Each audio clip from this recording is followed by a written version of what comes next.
News 18 के social media platform पर आपका स्वागत है। मैं आपके साथ साइमा परवीन। इजराइल और ईरान की जंग अब वहां पहुंच चुकी है जहां अब सिर्फ सीमा पर नहीं बल्कि सीधे सरकारी इमारतों और शहरों के भीतर हमला हो रहा है। न्यूयॉर्क टाइम्स की रिपोर्ट के मुताबिक 20 जून को ईरान ने हाइफा जैसे सुरक्षित माने जाने वाले शहर पर मिसाइलें दागी और इजरायली सरकार की अहम इमारतें तबाह कर दी। हाइफा, जहां इजराइल की नेवी का सबसे बड़ा बेस है, अब जंग के मैदान में बदल चुका है। इजरायली सरकार शुरू से हमले को एक कमर्शियल बिल्डिंग का मामला बता रही है, लेकिन बाद में सामने आया कि निशाना सिक्योरिटी इंफ्रास्ट्रक्चर का था। इस एक्सप्लेनर में आपको बताएंगे हाइफा क्यों टारगेट बना, कितनी तबाही हुई और ईरान ने यह हमला कैसे और क्यों किया, जिससे इजराइल भी अंदर से हिल चुका है।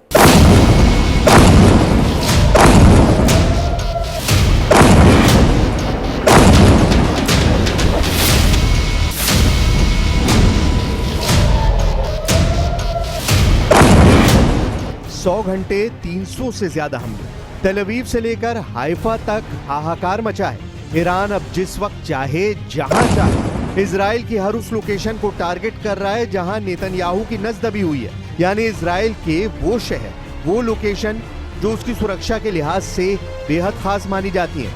हाइफा की इन तस्वीरों को देखकर इजराइल का दम घुट रहा है।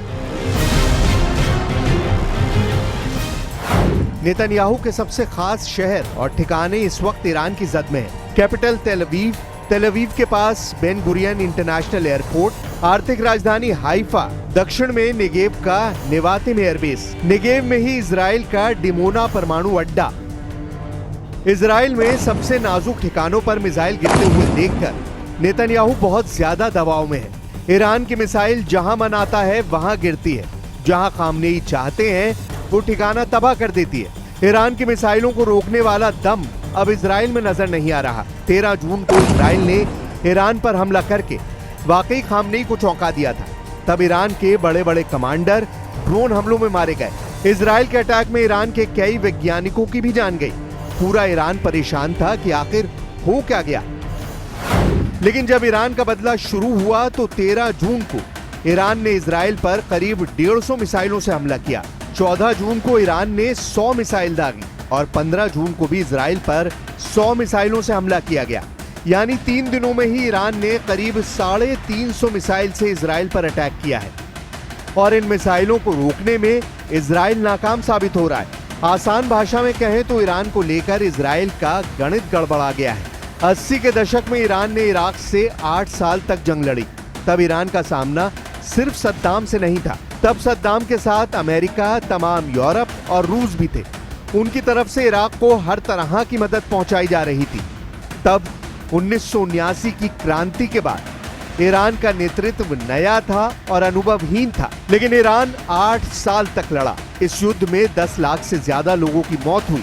अभी तक के इजराइल और ईरान के युद्ध में खामनेई अकेले नजर आ रहे हैं, जबकि इजराइल के साथ अमेरिका और यूरोप साथ साथ खड़ा नजर आ रहा है।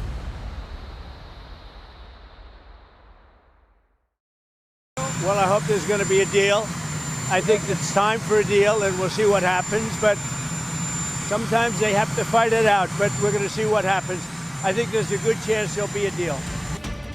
हाइफा, तेल अवीव और बाकी शहरों में शुरुआती दिनों के हमलों की तस्वीरें पूरी दुनिया तक पहुंच रही हैं। शुरुआत के 3-4 दिनों में ईरान ने इजराइल और उसके साथी देशों की गलतफहमी बहुत हद तक दूर कर दी है। ईरान की मिसाइल अब इजराइल को आंख झपकाने का मौका भी नहीं दे रही है। यही वजह है कि बड़ा सवाल ये भी है कि इजराइल का मिसाइल डिफेंस काम क्यों नहीं कर रहा। जिस इजराइल के पास दुनिया का सबसे बेहतरीन एयर और मिसाइल डिफेंस है, उसका स्ट्राइक रेट गाजा में हमास और हिजबुल्लाह के खिलाफ 90% था, लेकिन ईरान की मिसाइलों के खिलाफ उसका स्ट्राइक रेट 60% भी नहीं रह गया है। पश्चिमी मीडिया की रिपोर्ट्स बता रही हैं कि अब इजराइल ईरान की हर 10 में से सिर्फ 6 मिसाइल ही रोक पा रहा है, यानी 4 से 5 मिसाइल इजराइल पर कहर बनकर टूट रही है। हाइफा और तेल अवीव का हाल देखकर साफ लग रहा है कि इजराइल के पास ईरान के खिलाफ कोई कारगर उपाय नहीं बचा है, क्योंकि जब ईरान की मिसाइल लॉन्च होती है तो वो अपने तय वक्त तेल अवीव या फिर हाइफा में पहुंचकर हमला जरूर करती है। इनको शुरुआती स्टेज में ही अगर रोक दिया जाए तो ठीक, नहीं तो एक बार इजराइल के ऊपर पहुंचने के बाद मामला 50-50 रह जाता है। यही वजह है कि इजराइल में अमेरिका का third missile defence system fail हो गया। इजराइल का अपना एरो मिसाइल डिफेंस सिस्टम भी फेल हो गया। इजराइल का David sling air defence system भी नाकाम हो गया और इजराइल का मिस्टर भरोसेमंद आयरन डोम भी नाक रगड़ता हुआ नजर आया। It's a numbers game. It's how many ballistic missiles the Iranians have got versus how many interceptors the Israelis have got, and the Israelis can push those numbers in their favor by hitting the missile bases in Iran, hitting the launchers when they move out of the bases, etc., and trying to suppress the Iranian offensive capability in Iran, as well as intercept the missiles as they're approaching Israel. Iran के मिसाइलों की आग ने America को भी बेचैन कर दिया है। इसकी तपिश फ्रांस तक फैल रही है और पेरिस से तो ये भी मैसेज तेल अवीव पहुंचा है कि अगर जरूरत होगी तो फ्रांस इजराइल को बचाने भी आगे आएगा और ईरान पर भी हमले को वो तैयार है। वैसे अभी तेल अवीव और हाइफा से इजराइल को बड़े झटके वाली खबर है।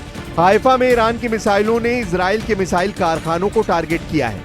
ये ऐसी फैक्ट्री है जहां Iron Dome, David Sling, Spike missile, Trophy system, Popeye और पाइथन जैसी मिसाइल बनाई जाती हैं।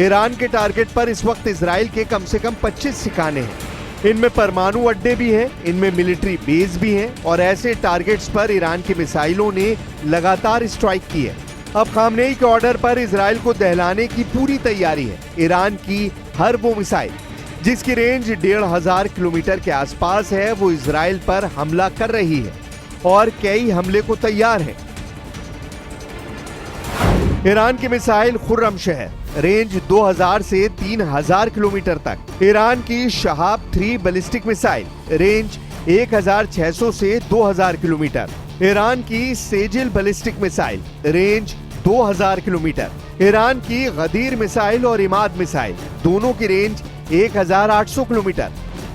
लेकिन पिछले कुछ सालों में ईरान की खतरनाक मिसाइलों की तादाद तेजी से बढ़ी है और उसने ऐसी मिसाइल तैयार की है जो इजराइल और अमेरिका के अड्डों को ध्यान में रखकर तैयार की गई हैं। इनमें सबसे खतरनाक ईरान की 3 नई मिसाइल हैं जो तेज हैं और इजराइल के रडार सिस्टम को चकमा देना जानती हैं। ईरान की फतह हाइपरसोनिक मिसाइल, रेंज करीब 1500 किलोमीटर। ईरान की हज कासिम मिसाइल की रेंज भी 1500 किलोमीटर के आसपास है। ईरान की खैबर शिकन मिसाइल भी इजराइल को अपनी रेंज में रखती है। कुल मिलाकर ईरान के पास 8 तरह की मिसाइल बड़ी खास हैं जो इजराइल के 1-1 इंच को कवर करती हैं। ईरान ने इसका मुजाहरा दिखा भी दिया है। ईरान का ऑपरेशन ट्रू प्रॉमिस 3 तेज होता जा रहा है। ईरान पर इजराइल के हमले से इस युद्ध की शुरुआत हुई, लेकिन अब तेल अवीव से लेकर हाइफा और नेवातिम जैसे बड़े बड़े अड्डों तक ईरान की मिसाइलों का खौफ है, क्योंकि ईरान ने पूरा बदला लेने का वादा किया है। 中方对以色列袭击伊朗并导致军事冲突骤然升温深感担忧。我们呼吁各方立即采取措施，推动紧张局势尽快降温，防止地区陷入更大的动荡，为重回对话谈判解决问题的正轨创造条件。